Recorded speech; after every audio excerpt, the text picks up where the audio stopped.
Hello everyone, this is Utkarsh Shukla from Utkarsh education.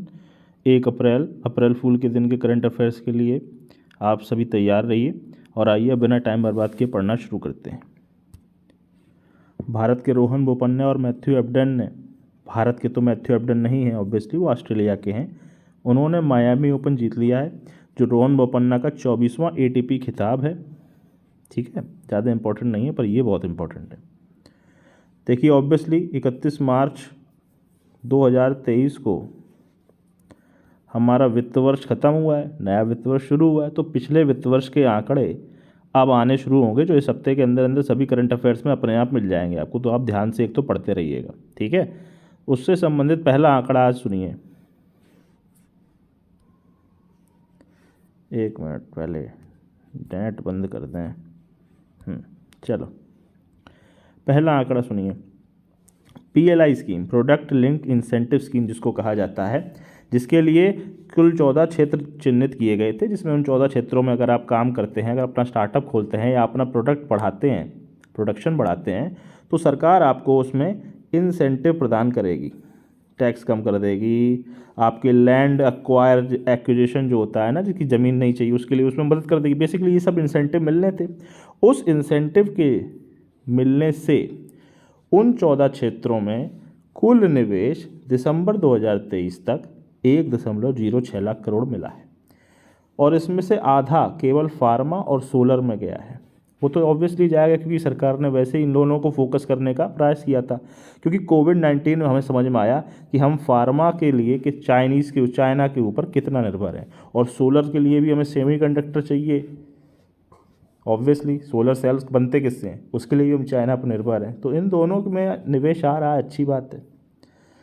Apple की जो news थी वो भी मैंने आप लोगों को बताई थी, ठीक है। अब एक बात समझिए, गलत बात है बेसिकली मेरी नज़र में, तो छोटे उद्योग जो MSME हैं, अगर उनसे आप कुछ खरीदते हैं और उन्हें 45 दिन के अंदर भुगतान नहीं करते हैं, आप बड़े व्यापारी हैं, आपने MSME उद्योग है, कोई छोटा मान लीजिए कि कोई शर्ट प्रिंटिंग है किसी छोटे उद्योग की, आप उससे शर्टें लेके बेच रहे हैं, ठीक है। 45 दिनों के अंदर अगर आपने उसको भुगतान नहीं किया तो अब आप पर टैक्स लगेगा, जो सरकार को जाएगा, उसको नहीं मिलेगा। सरकार अपना हिस्सा रख लेगी, वो कहेगी अब तेल लगाओ। ये गलत है। सरकार टैक्स लेके फिर उस टैक्स को उस MSME उद्योग को दे नहीं रही है। मैं MSME उद्योग हूँ, मैंने 100 रुपये का सामान आपको बेचा, आपने मुझे 45 दिन तक नहीं दिया, तो वो 100 रुपये का सामान पे 30 रुपये का टैक्स सरकार तो ले लेगी, पर मेरे 100 रुपये कब मुझे मिलेंगे, उसकी तो कोई व्यवस्था नहीं की सरकार ने। तो ये गलत बात है मेरी नज़र में। हमारी जो PSU हैं, सरकारी जितने उपक्रम हैं, गेल, भेल, सेल, ONGC, इन सबको जो विनियमित करने का है, जो पोर्टल है, जो मंत्रालय है, जो विभाग है, उसका नाम है दीपम। ओके, उसके अनुसार PSU से पिछले वित्त वर्ष में सरकार को पैसा कितना मिला है, 62,000 करोड़, और उसमें से 62,000 करोड़ अलग है, और उन्होंने जो सरकारी कंपनियों का हिस्सा बेचा है प्राइवेट को, उससे उनकी कमाई हुई है 16,500 करोड़। दोनों ही टारगेट, विनिवेश का टारगेट देखिए 20,000 था जो नहीं पूरा हुआ, पर लाभांश का टारगेट अपने टारगेट से 26% ऊपर गया है। अगला, अभी तक हो क्या रहा था कि एक पोर्टल है जिसका नाम है, आगे चल के न्यूज़ में आएगा ही, देखिए अभी दिखाता हूँ, इंडिया स्टैक। इंडिया स्टैक की अवधारणा, उसका पूरा क्रेडिट मैं BJP गवर्नमेंट को दूंगा, जिसके लिए वो पहले जैम ट्रिनिटी लाए, जिसमें जनधन खाते खोले गए, आधार कार्ड की व्यवस्था आई, और सबके हाथ में मोबाइल फ़ोन दिया गया, जिससे डिजिटलाइजेशन को सहारा मिल सके, ठीक है। और UPI की व्यवस्था की, डिजी लॉकर की व्यवस्था की, E-साइनिंग की व्यवस्था की। इन सभी से जो भारतीय सरकार की योजनाएं हैं, उन योजनाओं को ज़्यादा से ज़्यादा लोगों तक पहुंचाया गया। लोगों के पास इस जैम ट्रिनिटीकरण, उनका वित्तीय समावेशन जो होता है, फाइनेंशियल इंक्लूजन, वो सब बड़ा। इंडिया स्टैक इसको बोला जाता है, जो वर्तमान में 10 और देशों में ऑलरेडी हम लोगों ने एक्सपेंड कर दिया है, और 40 और देशों से भी बात चल रही है। इसका अगला स्टेप क्या है? अगला स्टेप है ये, इंडिया स्टैक को अब AI ओरिएंटेड बनाया जाएगा, जिससे आपके पास ऑलरेडी अभी होता क्या है कि अगर आपके पास जैसे किसी योजना की जानकारी आई कि उसके लिए आप अवेलेबल हैं, तो आप इंडिया स्टैक की जो चीज़ें हैं, डिजी लॉकर हो गया, जनधन खाता हो गया, मोबाइल फ़ोन हो गया, आधार हो गया, उसका यूज करके आप उसका लाभ लेते थे। पर आप अपने आप से ये पता क्यों करें? भारत सरकार ने कहा कि हम AI को अपने आप आपके लिए पीछे छोड़ देंगे कि भाई पता करो ये व्यक्ति किन किन योजनाओं के लिए अवेलेबल है, किन किन योजनाओं को लो ये अवेल कर सकता है। तो अब AI करेगा वो काम। ये अगला स्टेप है इंडिया स्टेप का, which is a good thing. वाहनों के लिए एक बहुत बड़ी बात है क्योंकि मैन्युफैक्चरिंग सेक्टर से बड़ी जॉब है। खुदरा वाहन और थोक वाहन दोनों को ही बिक्री में बहुत बढ़ोतरी हुई है। ये एक बहुत इंपॉर्टेंट न्यूज़ है। औषधि विभाग के नए नियमों के अनुसार जो दवाई के निर्माता हैं, थोक महंगाई सूचकांक, बेसिकली महंगाई की जो दर है उसके आधार पर अब वो अपने रेट बढ़ा सकते हैं।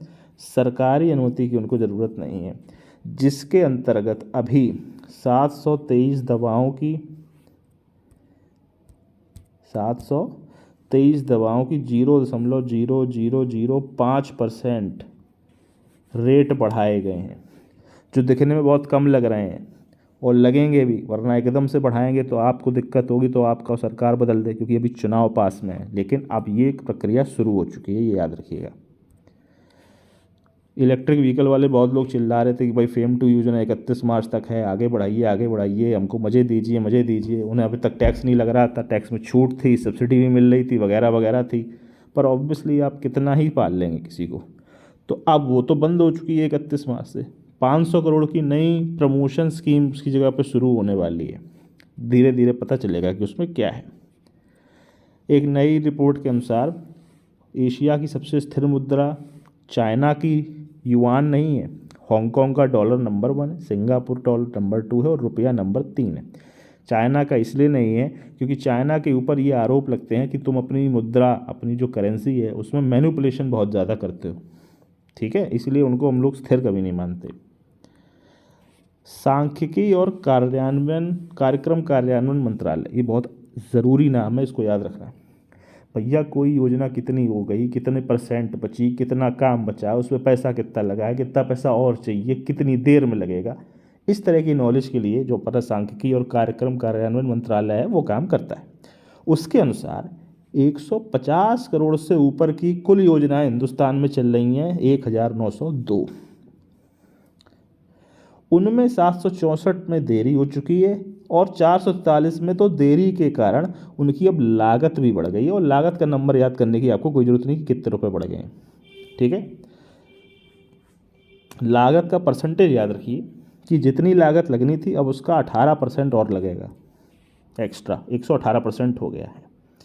तो ये गलत बात है, ऑब्वियसली हमको जल्दी जल्दी करना चाहिए। अब सरकार को आपको मतलब ही नहीं है इन सब चीज़ों से, वो अलग चीज़ है। तो इतनी सी छोटी सी न्यूज़ थी 8 मिनट की, इसी तरह से सुनते रहिए। एक बार सुन के भूल जाइए। PDF टेलीग्राम से मिल जाएगी और टेलीग्राम की लिंक डिस्क्रिप्शन बॉक्स में भी है। Thank you very much. जय हिंद।